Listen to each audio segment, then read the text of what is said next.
मैं पिंटू सिंह यादव आप सभी का स्वागत करते हैं टेक्निकल दुनिया में। दोस्तों, अगर आप कोई चैनल चलाते हैं या फिर आप कोई कंपनी चलाते हैं तो उसको ब्रांड बनाने के लिए आपको क्या करना पड़ता है कि आपको एक वेबसाइट बनाना पड़ता है। अब जब वो वेबसाइट बनाते हैं तो आपको डोमेन की ज़रूरत होती है। तब जब डोमेन की ज़रूरत होती है तो आप डोमेन जो है अलग अलग प्लेटफॉर्म से खरीदते हैं। जैसे कि गोडैडी की बात कर लो, netlife.com है, वहाँ से आप खरीद सकते हैं। यानी कि कई सारे ऐसे प्लेटफॉर्म्स हैं जहाँ से आप डोमेन परचेज कर सकते हैं। लेकिन अगर मान लीजिए मैंने कोई कंपनी खोला तो उस कंपनी का बेसिकली डोमेन नेम क्या होना चाहिए? .com में होना चाहिए, co.in में होना चाहिए, .in में चाहिए, info में चाहिए। इस प्रकार की तमाम चीजें वेरिएंट्स होता है। तो आपका जो मेन प्रायोरिटी होता है वो ये होता है कि हमने कोई कंपनी खोला तो उस कंपनी के नाम से .com टाइप का वेबसाइट होना चाहिए, ताकि हमारा जो काम है, हमारा जो कंपनी है वो काफी ज्यादा प्रोफेशनल लगे और लोग जब सर्च करें तो गूगल पर आसानी से आ जाए। तो मैं आज आपको बताने वाला हूं कि अगर आप इस प्रकार के डोमेन को खरीदना चाहते हैं तो आप किस तरीके से गोडैडी पर चेक कर सकते हैं कि आपके कंपनी के नाम का कौन कौन सा डोमेन अवेलेबल है। अगर बढ़िया अवेलेबल है तो फिर आसानी से परचेज कर सकते हैं। तो आज मैं इस वीडियो में पूरा का पूरा आपको दिखाने वाला हूं कि गोडैडी जो वेबसाइट डोमेन खरीदने का है वहां से आप किस तरीके से जो है आप अपना डोमेन ले सकते हैं और क्या आपकी कंपनी के नाम से कोई डोमेन अवेलेबल है कि नहीं है, क्योंकि काफी ज्यादा इंपॉर्टेंट चीज ये होती है। तो देर नहीं करते हैं, चलते हैं कंप्यूटर स्क्रीन। चलिए दोस्तों, तो आज मैं आपको दिखाऊंगा कि किस तरीके से godaddy.com से आप आसानी से अपना डोमेन खरीद सकते हैं। तो सबसे पहले आपको गूगल पे चलना है और गूगल पे चलने के बाद आपको जो है godaddy.com आपको ओपन करना है। यहाँ पर सर्च करते हैं, godaddy.com पे चलते हैं तो यहाँ पे देख सकते हैं कि www.godaddy.com यहाँ पे क्लिक करना है। जैसे ही क्लिक करते हैं, देखिए इस प्रकार का इंटरफेस आप सभी के सामने आ जाता है और यहाँ पर जो है एक ऑप्शन आता है सर्च डोमेन का। ठीक है, सर्च डोमेन का। तो यहाँ पर सर्च डोमेन पर क्लिक करना है। जैसे सर्च डोमेन पे क्लिक करते हैं, देखिए आपके सामने एक ऐसा इंटरफेस आता था, फाइंड योर परफेक्ट डोमेन। अब आपको क्या है कि जो कंपनी है आपकी या फिर आपका अपना पर्सनल नाम से लेना चाहते हैं तो आप यहाँ पर नाम डालिए और वहाँ पर आपको अवेलेबल हो जाएगा।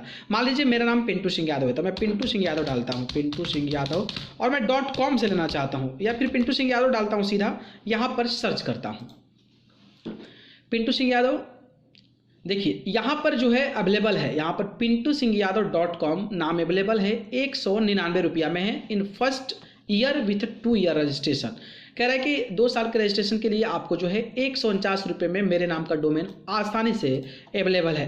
वहीं अगर मैं बात करूं तो पिंटू सिंह यादव .in अगर लेना चाहते हैं तो 149 रुपये है। पिंटू सिंह यादव .co.in लेना चाहते हैं तो 99 रुपीज़ है। पिंटू सिंह यादव .store लेना चाहते हैं तो 499 रुपीज़ है। पिंटू सिंह यादव now.club 129 रुपये है। लाइव ORG, ये अलग अलग जो है ना कई सारी चीज़ें, कई सारे तरीके का डोमेन रेंज जो होता है वो मिल जाता है। सबसे इंपॉर्टेंट .com होता है, ये काफ़ी ज़्यादा इंपॉर्टेंट होता है .in। तो इस तरीके से अगर आपका अवेलेबल है तो फिर ऐड कार्ड से आगे प्रोसीड कर ले सकते हैं। तो आप सर्च कर सकते हैं।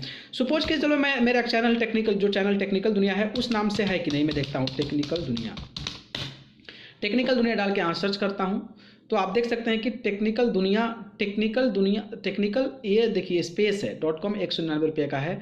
यहाँ पर टेक्निकल दुनिया .com इस टेकन 8,879 रुपया का जो है ये बंदा खरीदा हुआ है। अगर आप इससे खरीदना चाहते हैं तो आप खरीद सकते हैं, लेकिन ये अलग अलग नाम है। अब .com देखिए यहाँ पर अवेलेबल नहीं है। We still might be able to get it for you, तो ये बेचना चाहते हैं तो बेच सकता है। तो इस तरीके से आप कोई भी कंपनी का नाम, जैसे मान लीजिए मैं आज तक पे डालता हूँ, आज तक का, तो आज तक का डालता हूं तो आप देख सकते हैं कि आज तक .com इस टेकन 8,000 ये बंदा ले चुका है ऑलरेडी जो है। आज तक .com का 8,879 रुपया में ऑलरेडी सेल्ड है। आज तक TAQ वाला है। तो इस तरीके से आप डोमेन जो है अपना चेक कर सकते हैं कि आपके कंपनी का, आपके ब्रांड का डोमेन है कि नहीं है। अगर नहीं होगा तो फिर आप नहीं कर सकते हैं, होगा तो आप ऐड टू कार्ट करके आगे का जो प्रोसीजर है उसको कर आप परचेज कर सकते हैं। ठीक है, तो इस तरीके से फाइनली godaddy.com पे आप भी चेक कर सकते हैं कि आपके नाम का डोमेन अवेलेबल है कि नहीं है। ओके, ठीक है, थैंक यू। तो दोस्तों देखा आपने, इस तरीके से आप चाहे तो आप अपनी कंपनी के नाम से जो है godaddy पर डोमेन चेक कर सकते हैं और अगर अवेलेबल है तो आप आसानी से फिर वहां से परचेज कर सकते हैं। मुझे लगा कि आप सभी को जानकारी देना चाहिए, क्योंकि कई लोग होते हैं जो इस प्रकार की चीजें यूट्यूब पे सर्च करते हैं, तो मुझे लगा कि उन लोगों के लिए एक अच्छी खासी जानकारी प्रोवाइड करनी चाहिए। बाकी कैसी लगी अपडेट, हमें पसंद आई तो जानकारी लाइक कमेंट शेयर करिए, और चैनल को पसंद करते हैं तो फिर सब्सक्राइब करके जरूर जुड़िए। अगर आप मुझसे जुड़ना चाहते हैं तो आप मुझे फेसबुक, इंस्टाग्राम, ट्विटर पर जाकर पिंटू सिंह यादव सर्च करके जरूर जुड़े, नहीं तो डिस्क्रिप्शन में लिंक है, वहां से जाकर आप मुझे फॉलो कर सकते हैं। आप सभी को बहुत बहुत धन्यवाद। नमस्कार।